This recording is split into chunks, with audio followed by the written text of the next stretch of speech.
Jesus, that's an awful big hole. What's that cat up to? Good boy. Pops, what are you at? Huh? Leave him alone, he's only at me nuts. He what? He's licking the salt off them. Oh, Jesus, get out of there, you devil. Oh, I never thought, That. would you care for a pistachio?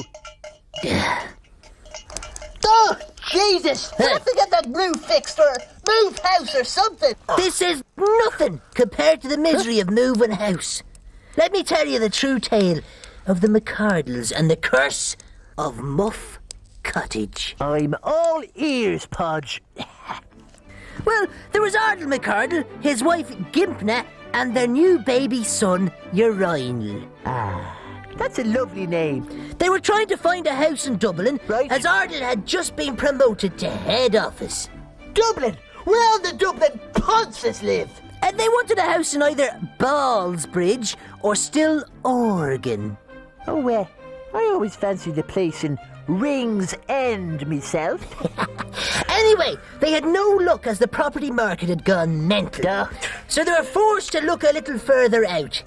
They spent weeks looking, and it was soul-destroying. Until one weekend they happened upon a village, Hoggers Hill. It was still only 40 minutes outside Dublin, and there was an ideal property up for sale. It needed a bit of work, but it was almost as if they were drawn to it. Muff Cottage! Yep, and they got it for a steal. They immediately moved in and began making the place their own. But it was the house that would make them its own. First thing the McCardles couldn't figure out was the heating. On a hot August afternoon, there would be a chill in the house.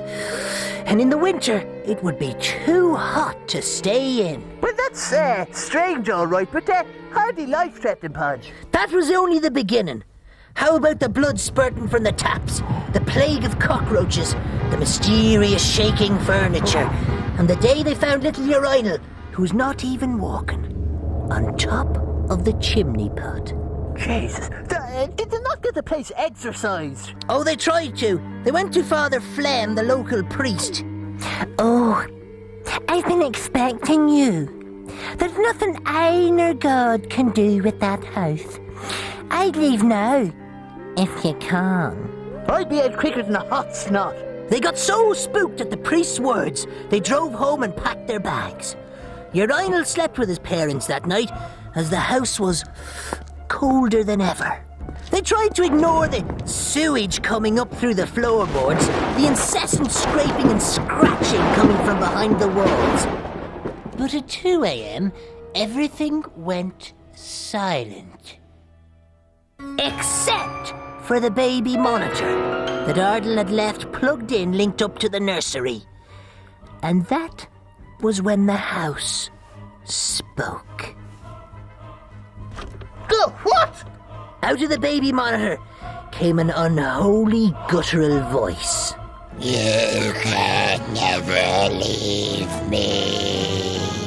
Jesus. They ran out of the house, left everything where it stood. Did they ever go back? No, the experience had such a profound effect on the McCardles that they decided to make a fresh start in Australasia.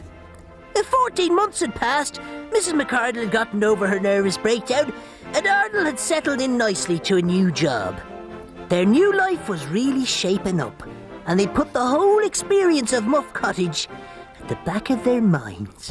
It's best, sir.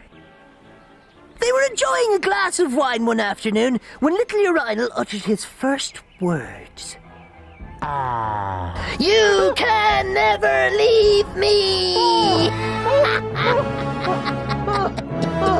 Brother Saint Giuseppe and the Seven Ninjas! You see, they could leave the house, but the house would never leave them. Oh, I tell you what, Podge, them house demons are a scourge! Huh? Do you know what I'm just after noticing? Yeah. There's a big bulge on the ceiling. It's just about to come down on your side. Oh, you think so, do you? Shite. Thanks, house. No problem.